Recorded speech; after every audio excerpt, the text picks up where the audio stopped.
Hello friends, my self Shailendra Kumar Dwivedi. हम लोग जैसा कि पिछले लेक्चर में फिजिक्स का कॉन्सेप्ट पढ़ रहे थे जो कि इलेक्ट्रिक फील्ड एंड पोटेंशियल से रिलेटेड था।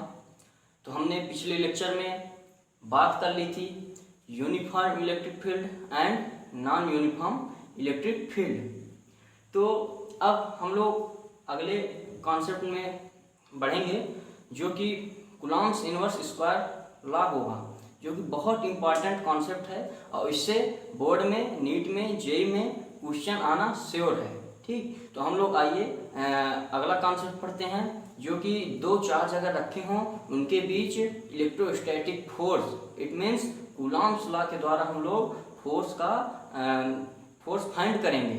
तो आइए हम लोग देखते हैं कि कूलॉम्स लॉ के द्वारा फोर्स फाइंड कैसे करते हैं। तो कूलॉम्स लॉ ने बताया था कि दो पॉइंट चार्ज, ये बात याद रखिएगा, point charge, Coulomb's law basically point charge के लिए ही वैलिड है। दो पॉइंट चार्ज के बीच लगने वाला जो फोर्स होता है उन दो चार्जों की मल्टीप्लाई के डायरेक्टली प्रोपोर्शनल होता है, और जो उनके बीच की डिस्टेंस होती है r, उसके स्क्वायर के इन्वर्सली प्रोपोर्शनल होता है। ठीक, तो आइए हम लोग यही कॉन्सेप्ट को देखते हैं।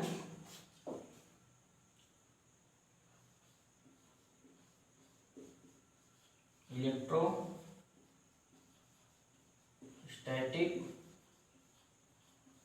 Force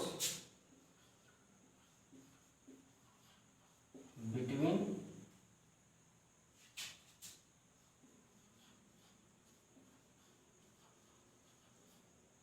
to charge.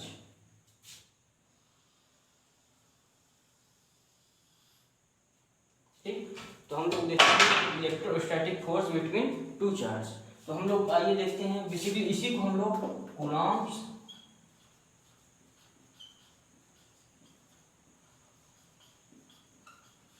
Inverse square law भी कहते हैं। इसी को हम लोग कूलॉम्स इनवर्स स्क्वायर लॉ भी कहते हैं। ठीक, तो कूलॉम्स इनवर्स स्क्वायर लॉ में कूलॉम्स ने बताया था कि अगर दो चार्ज, आइए हम लोग इसको देख लेते हैं। It is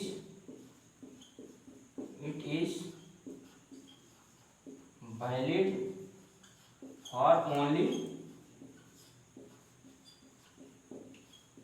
point charge. तो ये जो कूलॉम्स इनवर्स स्क्वायर लॉ है ये बेसिकली पॉइंट चार्ज के लिए ही वैलिड है। ठीक, पॉइंट चार्ज के लिए ही वैलिड है। तो आइए हम लोग देखते हैं कि यदि कोई दो charge plus Q1 plus Q2, ये पॉइंट ए है, ये पॉइंट बी है, इससे कुछ डिस्टेंस यानी कि r में रखे हैं। दो point charge Q1 and Q2 some distance r पे रखे हों, तो हम लोग जानते हैं कि जो पॉजिटिव चार्ज होते हैं वो एक दूसरे को रिपेल करते हैं, और जो नेगेटिव पॉजिटिव चार्ज होते हैं वो एक दूसरे को अट्रैक्ट करते हैं। तो आप देखिए यहाँ पॉजिटिव चार्ज है, तो ये एक दूसरे को बेसिकली इनमें रिपल्सन होगा। अच्छा, रिपल्सन होगा तो ये जो Q1 चार्ज के द्वारा इसमें जो फोर्स होगा, Q1 चार्ज के द्वारा इसमें फोर्स इस साइड होगा F1। ठीक, Q1 चार्ज के द्वारा इस साइड फोर्स F1 होगा। अब ये जो Q2 चार्ज है इसके द्वारा फोर्स इस साइड होगा F2। ठीक, तो ये फोर्स हो गया। अच्छा, अब कूलॉम्स सर ने बताया था कि जो फोर्स है means F1 is equal to F2 in magnitude बराबर F। ठीक, तो जो इन दोनों का अगर हम लोग मैग्नीट्यूड देखेंगे तो बेसिकली सेम ही आएगा। तो हम लोग F1 का मैग्नीट्यूड बराबर F2 का मैग्नीट्यूड बराबर F। ठीक, तो अब इसके बाद हम लोग देखते हैं, इट मीन्स जो F1 एंड F2 का रेशियो होगा, F1 एंड F2 का रेशियो होगा वो बेसिकली 1:1 होगा। ठीक, तो ये F1 एंड F2 का रेशियो 1:1 होता है।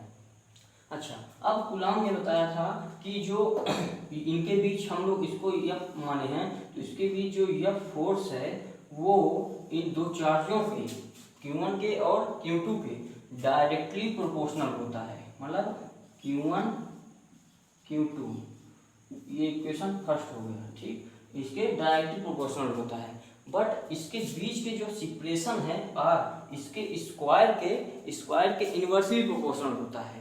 तो गुलाम सर ने ये बताया था कि जो यफ है इसके स्क्वायर के इन्वर्सली प्रोपोर्शनल होता है, ठीक। इट मीन्स अगर आप यफ आर बढ़ाएंगे तो यफ का वैल्यू घट जाएगा। अगर इनके बीच का सेपरेशन कम करेंगे तो ये एक दूसरे पे जितना फोर्स लगा रहे हैं वो कम होगा, ठीक। तो आइए हम लोग इसको अगर मिला दें, जब मिलाने पे देखते हैं तो ये Q1 एंड Q2 बटा आर स्क्वायर आता है, ठीक। तो ये Q1 एंड Q2 बटा आर स्क्वायर। तो आप लोग जानते हैं कि जब कहीं प्रोपोर्शनलिटी का साइन हटता है तो वहाँ पर एक कांस्टेंट आता है। अब उस कांस्टेंट को हम लोग बेसिकली ए से इंडिकेट करेंगे, क्योंकि जो कांस्टेंट बेसिकली के से इंडिकेट किया जाता है, बट हम यहाँ ए से इंडिकेट करेंगे, क्योंकि आगे चल के हम लोग जब पढ़ेंगे इसी में तो एक टर्म आएगा डाई इलेक्ट्रिक कांस्टेंट, तो उसको भी बेसिकली हम लोग के से इंडिकेट करेंगे। तो आपको कन्फ्यूजन ना हो, इसीलिए हम लोग यहाँ पे जो कांस्टेंट होगा उसको हम लोग ए से इंडिकेट करेंगे, ठीक। तो आइए हम लोग देखते हैं कि एफ बराबर ए Q1 Q2 upon R square, ठीक, ये हो गया। अब ये जो Q1 Q2 हैं, अब हम लोग जानते हैं कि ये जो बेसिकली Q1 Q2 हैं, ये बेसिकली हम लोग को माइक्रो कूलाम या कूलाम या नैनो कूलाम या मिली कूलाम इसमें वैल्यू दी जाती है। बट कभी कभी क्या करता है कि ये इन वैल्यू को ESU में दे देता है, इलेक्ट्रोस्टैटिक यूनिट में दे देता है। अब जब इलेक्ट्रोस्टैटिक यूनिट में दे देगा तो वहाँ पे ये कॉन्सेप्ट बहुत डिफरेंट हो जाता है, और डिफरेंट होने के कारण ये कॉन्सेप्ट को जल्दी कोई सीखे नहीं रहता है, और क्वेश्चन इसी कॉन्सेप्ट में लगा के चला आता है, जिससे उसका क्वेश्चन गलत हो जाता है। तो आइए हम लोग देखेंगे बेसिकली कि जो ये तो बेसिकली आप MKS सिस्टम में देखेंगे, आज यहाँ पे MKS सिस्टम में मीटर में लिया जाता है, और Q1 Q2 को माइक्रो कूलाम या पिको कूलाम या नैनो कूलाम या मिली कूलाम में लिया जाता है, और आर को मीटर में लिया जाता है। बट हम लोग देखेंगे कि जो ESU सिस्टम है, मतलब CGS सिस्टम में हम लोग Q1 Q2 को ESU सिस्टम में रखते हैं, और आर जो होता है इनके बीच का जो सेपरेशन होता है इसको हम लोग बेसिकली सेंटीमीटर में रखते हैं, ठीक। तो आइए हम लोग उसको भी देख लेते हैं। तो हम लोग इसको बेसिकली MKS सिस्टम में मान के चलेंगे, ठीक। अब इसके बाद हम लोग देखेंगे कि जो इन CGS सिस्टम, तो जो CGS सिस्टम में होता है उसमें हम लोग बेसिकली जो Q1 बराबर Q2 जो होते हैं वो इनको हम लोग ESU यूनिट में रखते हैं, और आर जो बेसिकली होता है वो सेंटीमीटर में रखा जाता है। तो आपको यही ध्यान देना है, Q1 Q2 को हम लोग ESU में रखेंगे, और आर जो होता है उसे हम लोग बेसिकली सेंटीमीटर में रखते हैं, ठीक।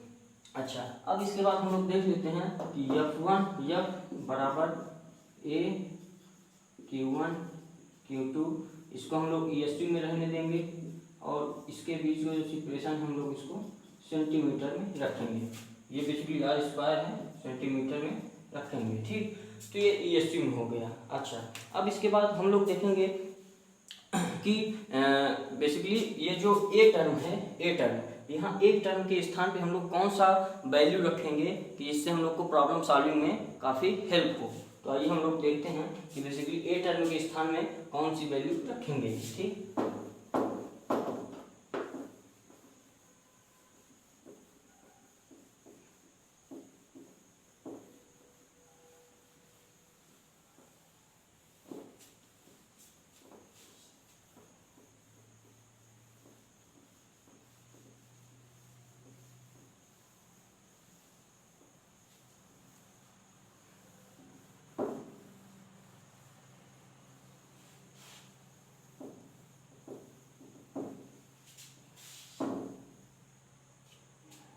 तो हम लोग अभी देखें कि F बराबर A Q1 Q2 upon R square, ठीक। ये हम लोग फार्मूला देखे हैं।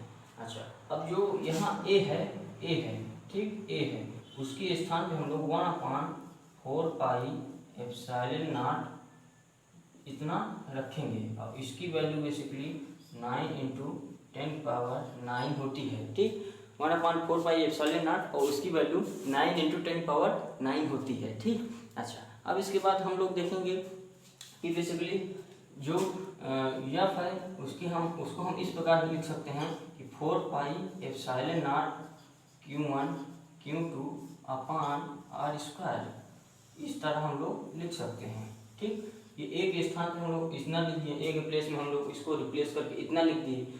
अब इसमें क्या पूछता है कि जो ये एप्सिलॉन नॉट दिया है, ठीक, एप्सिलॉन नॉट दिया है, एप्सिलॉन नॉट इसकी वैल्यू बेसिकली होती है 8.86 × 10⁻⁻12 कूलम स्क्वायर पर न्यूटन मीटर स्क्वायर। ठीक, ये इतनी वैल्यू होती है। अब आप लोग क्या कीजिएगा कि पूरे की इतनी वैल्यू है 9 × 10⁻9। अब अगर हम लोग इसकी वैल्यू निकालना होता है तो हम लोग इसको छोड़ के इस 4 पाई के इसमें मल्टीप्लाई कर देते हैं। जब मल्टीप्लाई कर देंगे तो बेसिकली हम लोग देखेंगे कि ये वैल्यू आ जाती है। ठीक, जब ये वैल्यू आ जाएगी, अच्छा इतना हो गया। अब इसके बाद हम लोग देखेंगे कि जो फोर्स होता है वो हम लोग बेसिकली एयर में लेके चलते हैं, ये एयर के लिए है। अगर कोई मीडियम दिया हो दो चार्ज के बीच में तो उसके लिए हम लोग अलग कॉन्सेप्ट लगता है, तो आइए उसको हम लोग देख लेते हैं।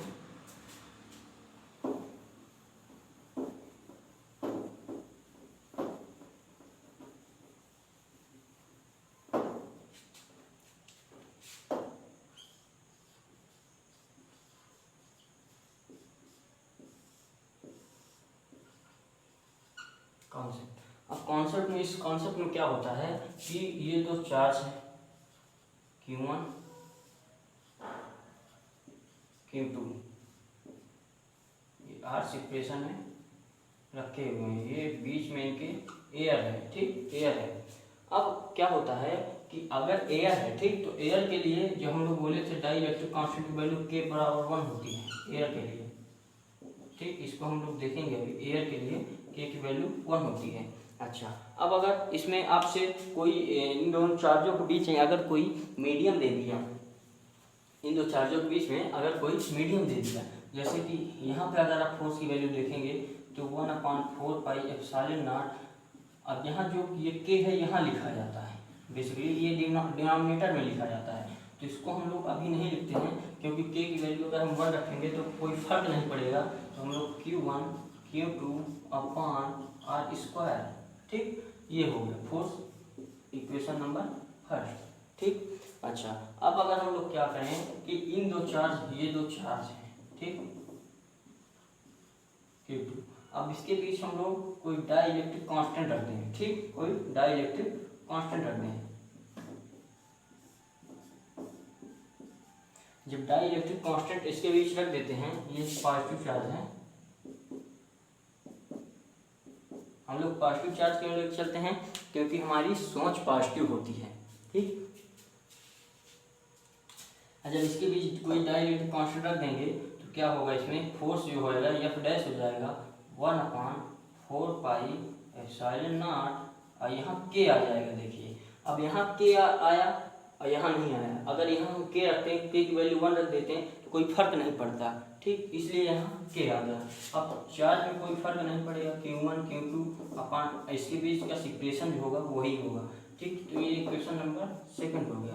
अब हम लोग क्या करेंगे कि इक्वेशन फर्स्ट को इक्वेशन सेकंड से डिवाइड कर देंगे। और जब इक्वेशन फर्स्ट को इक्वेशन सेकंड से डिवाइड करेंगे तो हम लोग को जो F डैश होगा उसकी वैल्यू पता चल जाएगी।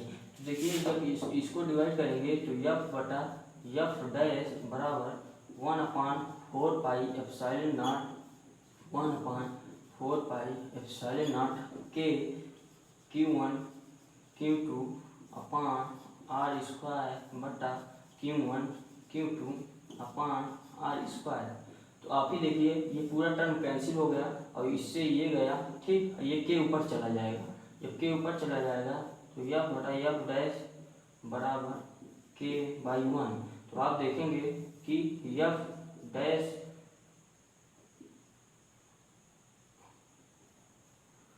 F डैश का जो रेशियो आया K/1 आया। ठीक, तो ये बेसिकली हम लोग देखेंगे कि अगर कोई मीडियम इसके बीच में ला के रख दिया है तो उसमें हम लोग जब फोर्स फाइंड करते हैं तो ये फोर्स जो होता है, ये फोर्स बेसिकली इतना आ जाता है। अगर हम F इसको कर दें तो ये K नीचे आ जाएगा, ये इधर चला जाएगा, F/K हो जाएगा। ठीक, तो ये बेसिकली फोर्स हो गया। अब इसके बाद हम लोग क्या करते हैं कि जो ये एप्सिलॉन नॉट है, इसके रिस्पेक्ट में हम लोग एक टर्म है relative permittivity of free space या relative permittivity of any medium. तो हम लोग रिलेटिव परमिटिविटी को देखेंगे, किसी मीडियम की रिलेटिव परमिटिविटी क्या होती है। ठीक, तो आइए हम लोग उसको देखते हैं। ठीक, ये कूलॉम्स लॉ में इतना कॉन्सेप्ट है। अब उसके बाद relative permittivity of any medium.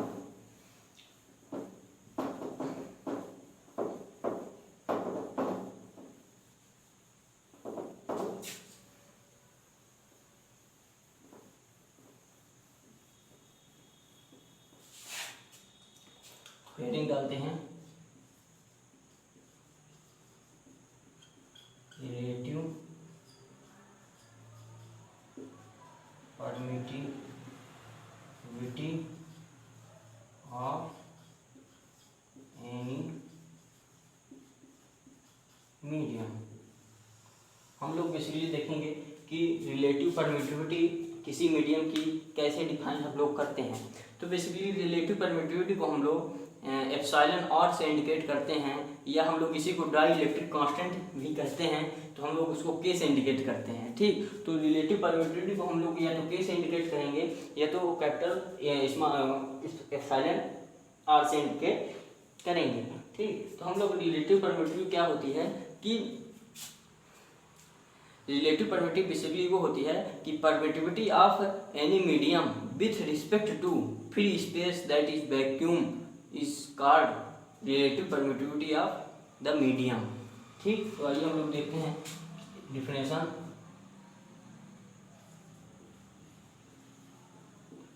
Relative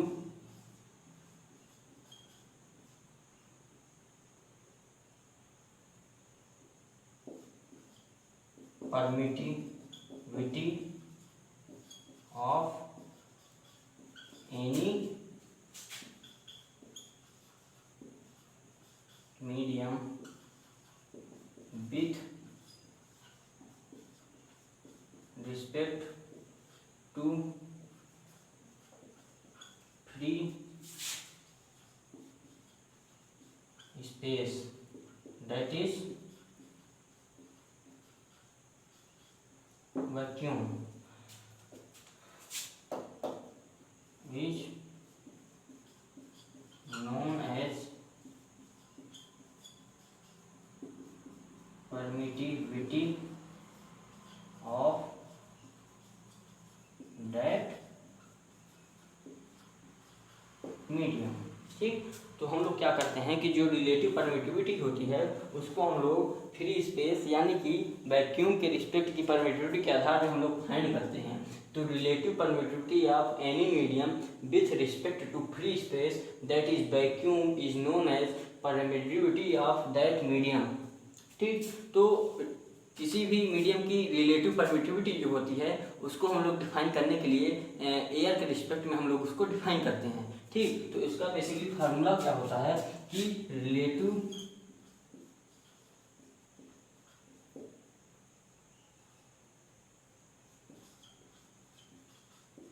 permittivity equal to permittivity of the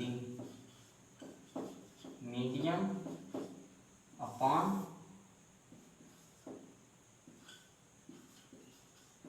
permittivity of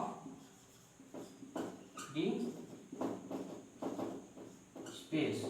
ठीक, तो ये हो गया relative permittivity of any medium with respect to relative permittivity of free space that is vacuum is known as relative permittivity of that medium. तो हम लोग इसको basically हमने बताया था कि इसको हम लोग एप्सिलॉन आर से इंडिकेट करेंगे या तो हम लोग इसको के से इंडिकेट करेंगे। ठीक, तो ये हो जाएगा मीडियम की परमिटिविटी और फ्री स्पेस की परमिटिविटी। ठीक, तो ये बेसिकली हो गया रिलेटिव परमिटिविटी का कॉन्सेप्ट। अच्छा, अब हम लोग रिलेटिव परमिटिविटी को देखते हैं कि जैसे कि ये दोनों परमिटिविटी हैं, तो ये एक बेसिकली डायमेंशन लेस क्वांटिटी होगी, डायमेंशन लेस क्वांटिटी होगी। ठीक, तो ये हम लोग देखें। अब इसी को हम लोग के को हम लोग बेसिकली डाई इलेक्ट्रिक कांस्टेंट भी कहते हैं।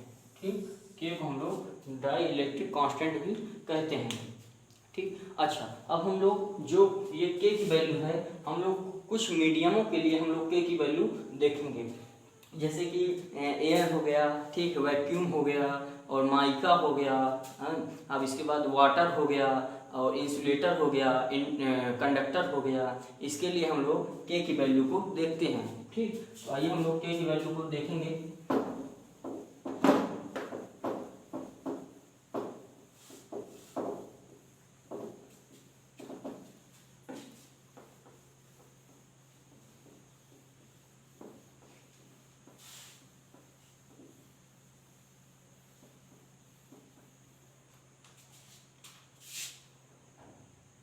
तो अगेन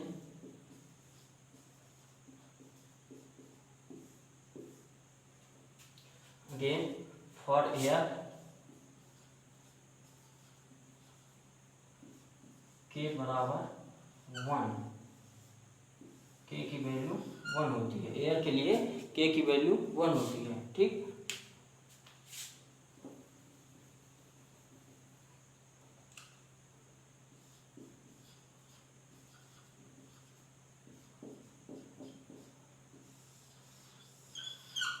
फॉर एयर के की वैल्यू 1 होती है। अच्छा, अब फॉर वैक्यूम में हम लोग देख लेते हैं। तो के की वैल्यू जो होती है वो बेसिकली देखा जाए तो 1.0008 होती है और नियरली हम लोग इसको 1 ही मानते हैं। ठीक, नियरली हम लोग इसको 1 मानते हैं।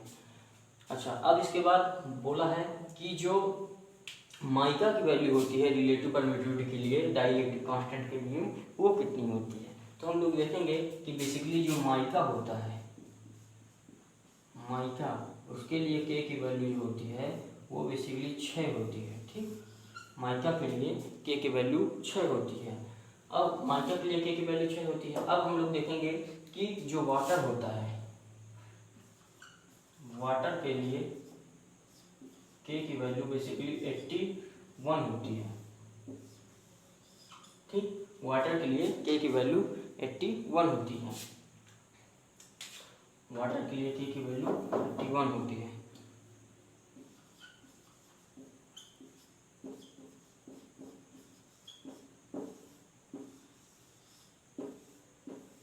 ठीक, वाटर के लिए के की वैल्यू 81 होती है। अब जो प्योर इंसुलेटर होते हैं, प्योर इंसुलेटर होते हैं, उनके लिए के की वैल्यू जो होती है वो 0 होती है। ठीक, प्योर इंसुलेटर के लिए के की वैल्यू 0 होती है। और जो प्योर कंडक्टर होते हैं,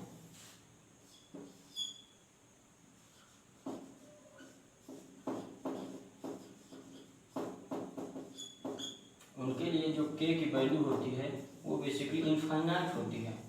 ठीक, तो ये कॉन्सेप्ट थोड़ा ध्यान दीजिएगा। जो प्योर कंडक्टर होते हैं उनके लिए के की वैल्यू इनफाइनाइट होती है। इट मीन्स के की वैल्यू जो होती है वो 0 से कम नहीं हो सकती। ठीक, और इनफाइनाइट से ज़्यादा नहीं हो सकती, ये याद रखिएगा। ठीक, तो ये कॉन्सेप्ट बहुत ही इम्पोर्टेंट है।